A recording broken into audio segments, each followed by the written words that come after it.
Started. Okay, I think we'll get started. Um, Welcome today to today's story from the archive. And what we do here is we tell stories about West Florida and other topics related to our region that are taken from our collections and information. And today we're going to talk about how North Shore became Scenic Highway. And that's going to be strange to you, but the road that we call Scenic Highway today was originally called North Shore. And the people doing research, they look up Scenic Highway and they only get back so far because before that it's called North Shore. We're going to talk a little bit today about trails and transportation and roads. This is an 1827 map that I put on the screen, and it shows uh, the edge along Escambia Bay, and it shows that really running along the bay from where we are into Pensacola in the 1820s were brickyards. Um, you see some dotted line on this map. And the dotted line are the trails. These are the trails or the avenues where people are walking or wagons are moving or other kinds of things. And this is kind of the beginning of what we consider a scenic highway today. And of course, with all the brickyards, how did the brickyards move their bricks around? Well, they had wharves into Escambia Bay, and they uh, uh, put things aboard ships. They also built small private railroads in some cases to get railroad to the main railroad in Pensacola. And this 1865 map that was done by really the Union Army that was here shows again Scenic Highway. What will be Scenic Highway along Escambia Bay with the dotted line showing the trail. Um, there's a solid line running from Pensacola at the bottom of the map north to Gonzales and north.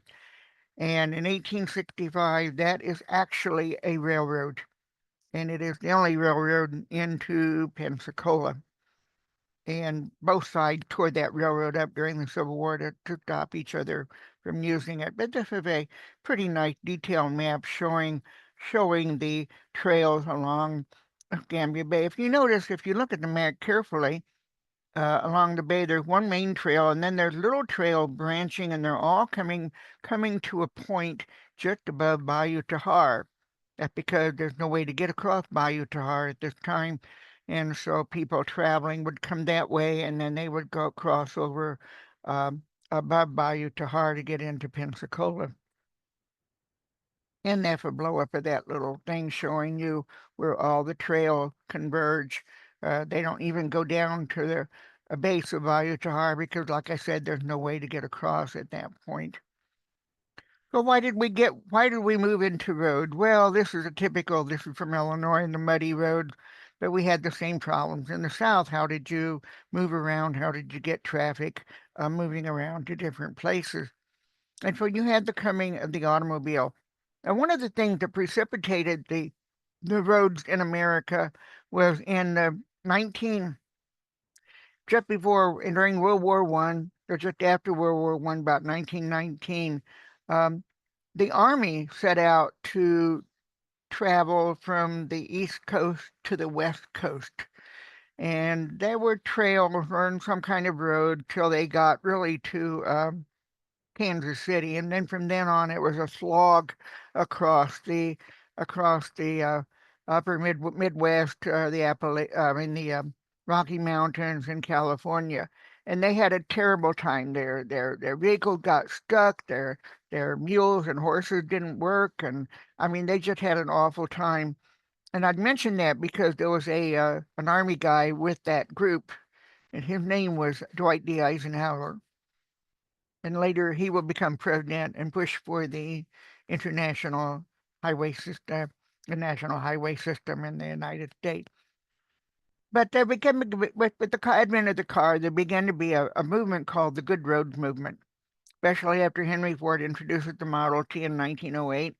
And there's a lot of pressure on the government to and in 1916, Congress passed the Federal Aid Road Act with funding through 1971 to give states money to build roads, and consequently, Florida created a state road department in 1916.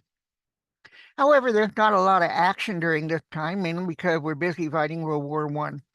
And so not a great deal is done about roads. But we did have the Federal Highways Act of 1921 and the effects of World War I, and of course the State Road Department created in 1916. Now, the way the state of Florida would fund roads is they would try to get grants from the federal government. They would try to get state appropriation. They began creating a gasoline tax for all these people that had cars. They began charging a license tax for driver's license and automobiles. And they also, the counties were also expected to put up money to collect taxes. Out of the road movement, by the way, came the emergence of unions, equipment companies like tractors and so forth. But to build roads in 1920, 1921, you needed labor. And so Florida used convict labor. There were 24 prisoner camps scattered around where they started building roads with 1,000 prisoners, and they said this was a great thing because one of the chief advantages of working prisoners on the road was it gave them good, wholesome exercise, and it promoted better health than if they were just in the penitentiary. I'm sure the prisoners felt somewhat differently about this, but this is a picture from South Florida, and they're working on this on a roadway, and you can see the convict labor, the striped uniform. And the state road department had to bear the cost of housing these convicts and prisoners, and they spent 77 cents a day or $1.75 a working day. But you also required something else besides the convict labor.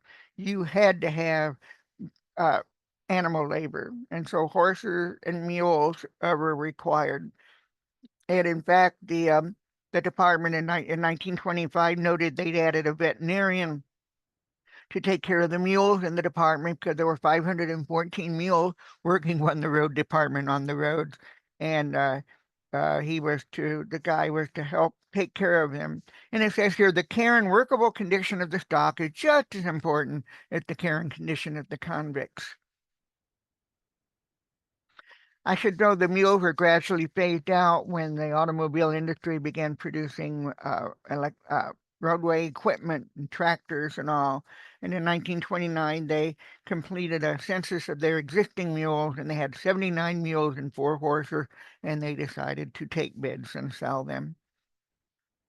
Well, in April 1920, the State Road Department, 4 years after it created, proposed a contract with Escambia County, and the county would appropriate $150,000 for use by the State Road Department. The State Road Department would work on completing what's called State Road 1. State Road 1 would become what we call US 90 today.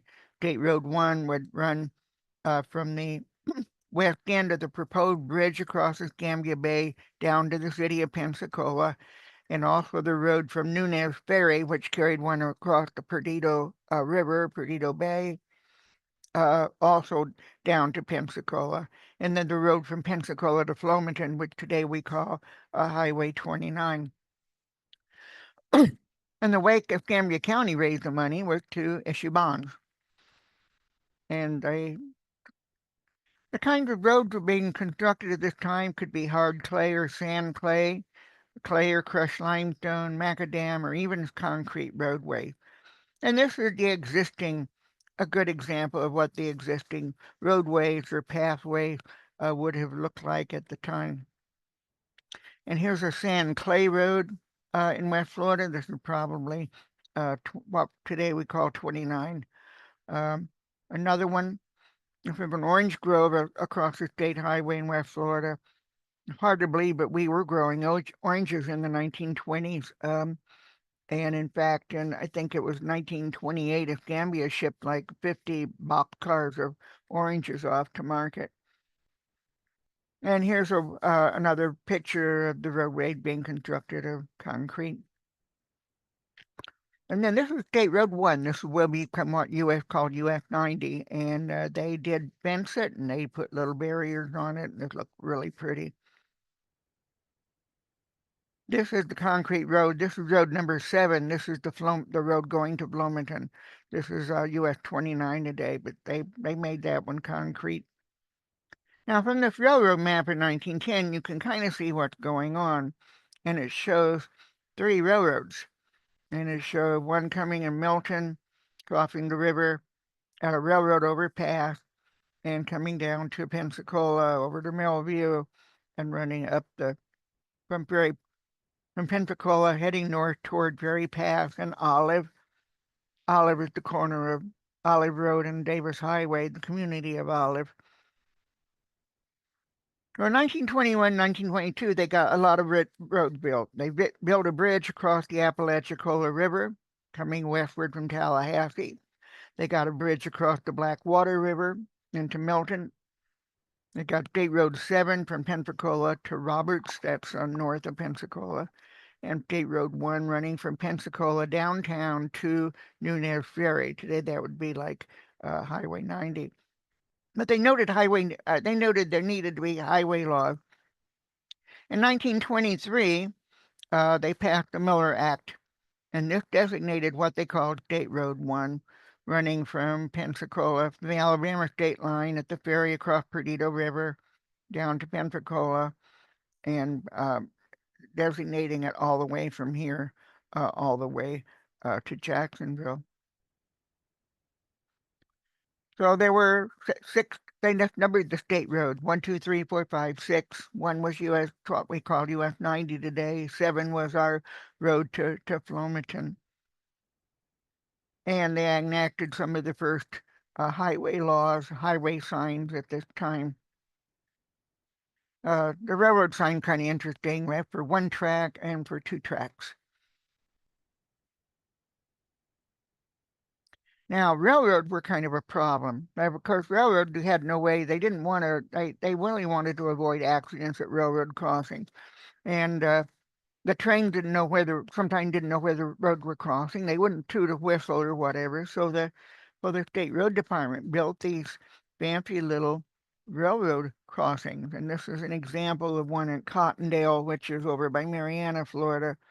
In other words, you approached it, but you kind of made a loop, and the other side kind of made a loop. The idea was to separate traffic, slow them down, give them time to react or look for a train. But these were pretty expensive to build, and so therefore they had a lot of problems building them because they cost so much money. Now, in 1924, 1925, the State Road Department working on Highway 1, which is today US 90, and they're trying to get across the Escambia River. And so they begin to getting an idea of building a road across the Escambia River. This is our bypass today that we use to get to Pace. And this is where they were going to build the bridge. And the problem was, where would that, once you get across that bridge, once you got it complete here, which way would you go? Now, the planning had been to follow US 1 into Pensacola, and I'll show you what that map looks like. You can see this, here's a blow up of it, the large V. In other words, once you cross the Blackwater River, once they got that bridge built, you would go through Ferry Pass and come in on a diagonal into downtown Pensacola. And from Pensacola, you would take another diagonal north to the ferry across Perdido River. There's just one little problem with this plan, and that is to do it, they had to cross like 2 or 3 railroad tracks at Brent and Golding, as you can see on this map, some of the railroad lines running up. And the road department did not want to do that. They said this is going to cost us a lot of money. We've got to build these special railroad crossings and so forth. And they didn't like the idea. And so they put it in the legislation that the Ferry Pass Road, the road from Ferry Pass into Pensacola, that it was to be spent, the money would be spent on other roads if the bridge was not completed. Well, it wasn't.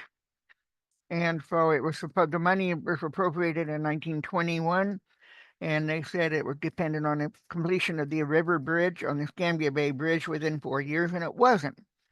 And so the 4 years expired, and the contract had not even been let on the bridge. Well, the county of Kearney ruled the fund could only be used on the road from Golding crossing the L&N Railroad track from Carpenter's Creek to Ferry Pass. Um, and again, that's a very expensive option. And the road department didn't like that idea. So the idea became to come up about a North Shore route, a route that would run across the scenic bluffs into Pensacola from the east and go right on downtown and run right into what was Main Street of Pensacola called Cervantes. And the state road department sort of liked that. And so in October 1928, they adopted the idea of doing that, of taking this North Shore route. Um, in other words, once the bridge was complete, take this North Shore route and create this highway, what they called the North Shore route, that would run across these scenic bluffs along Escambia Bay. And they wanted to do that because if the highway was routed where it crossed the Louisville-Nashville Railroad track, the road department didn't want to do it.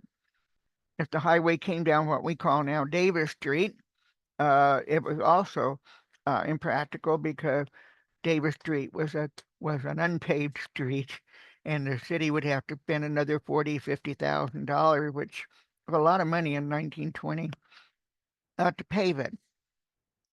And the bond issue that had been approved um, did not specify using the money on a road along the Bay Bluffs. It was all appropriated with the idea of this road that ran through that little town of community of Ferry Pass and came southwest into Pensacola.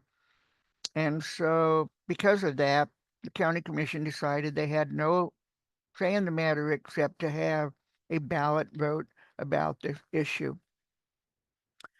Um, The other thing I'll mention is that, we talk about the Sanger Theater opening April 2nd of 1925, being 100 years old.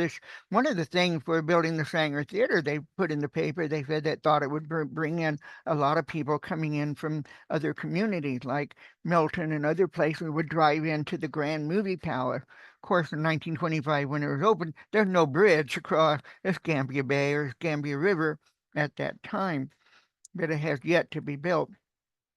And 1925 is a busy year. I mean, the summer of 1925, you had the uh, the Darrow, the monkey trial in Tennessee. You had Florida was just in the middle of a land boom. You couldn't sell land in Florida fast enough. People wanted to buy land. Even Douglas Fairbanks and Mary Pickford bought land here to the west of Pensacola as part of a land deal and whatever. All this went bust when the Depression came along, but it was a big deal for land sale. And for the bond issue, the voters had to ask the question, and this was the question: should the $150,000 of bonds that were issued should they be used for the road at Ferry Pass, or should they be used to the one on the North Shore?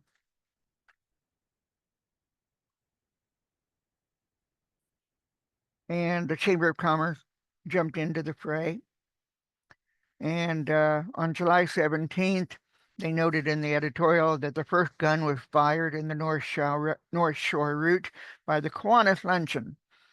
And they, at the Kiwanis, voted to support this. It was a big deal.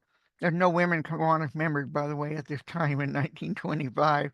Um, and the Pensacola paper began editorializing, saying, if we take the scenic bluff, we won't have to build these railroad crossings, we won't have to pave Davis Street, and so forth. And so everybody began kind of pushing for this.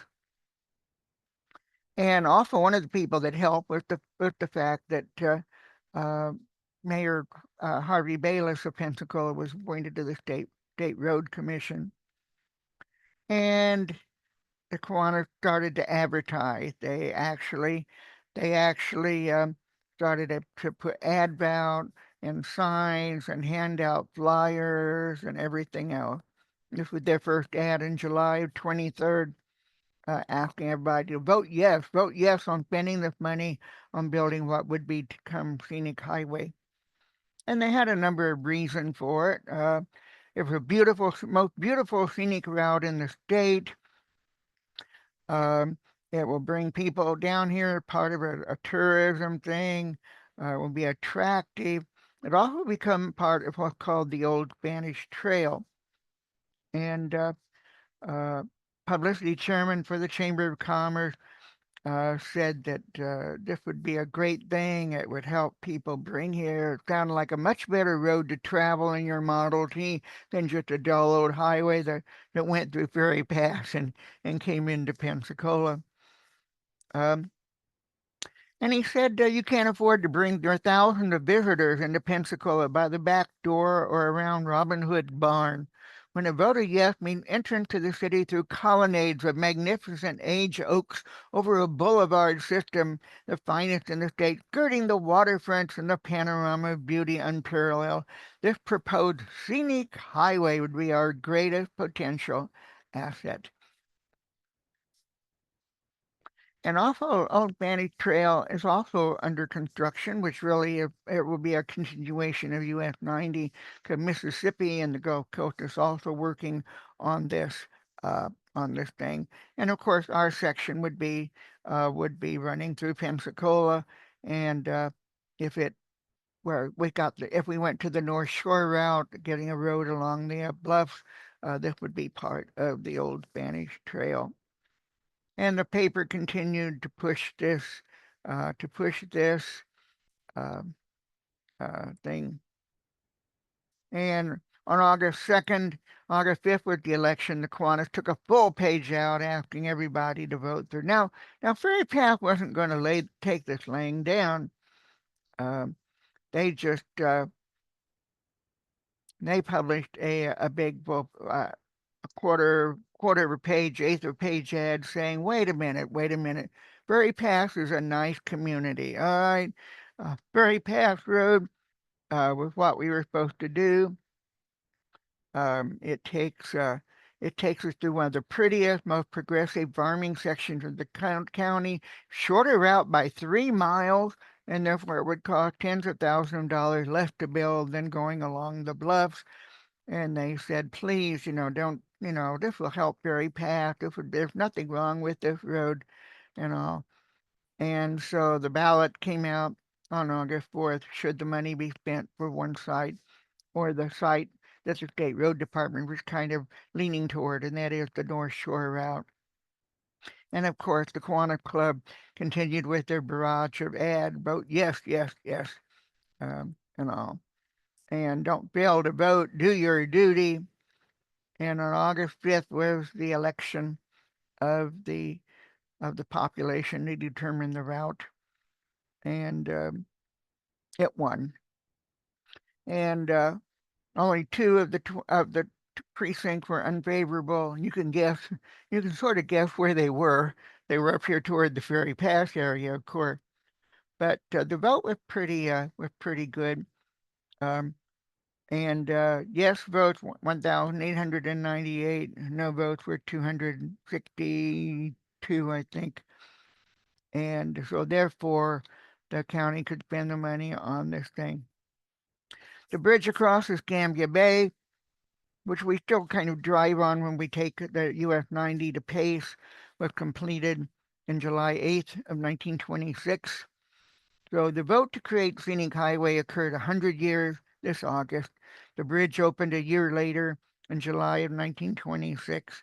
And this is a view of what Scenic Highway looked like after it was constructed. A ribbon of road along the scenic bluffs with the fencing. I have some more views. And pretty soon after the road construction, you start seeing the emergence of postcards. These are the bluffs that they talked about, the red clay bluffs along Scenic Highway. You don't see a lot of these today because they're all covered in grass. They've been developed. There's a lot of trees and so forth. But then postcards began to come out celebrating the beautiful Scenic Highway along the bay. And I share some of those pictures with you here. And as you can see, this highway map from the 1940s, you can clearly see that there is a black road called 1A. There is a road that is running from Ferry Pass through Olive down to Brent and downtown. That really is, and we still have that. We still have that road today. This is Davis Highway um, downtown. But as you can see, UF1 or Florida 1 comes across the bay, comes down the scenic bluffs, and of course, they had to build a bridge across Bayou Tahar to bring it into Main Street. And then, of course, it would go back up north to crossing the Perdido River. And that's how we became. That's how Scenic Highway came into being 100 years ago, over the objections of the poor farmers at Ferry Pass, Florida. And I welcome any questions that you may have.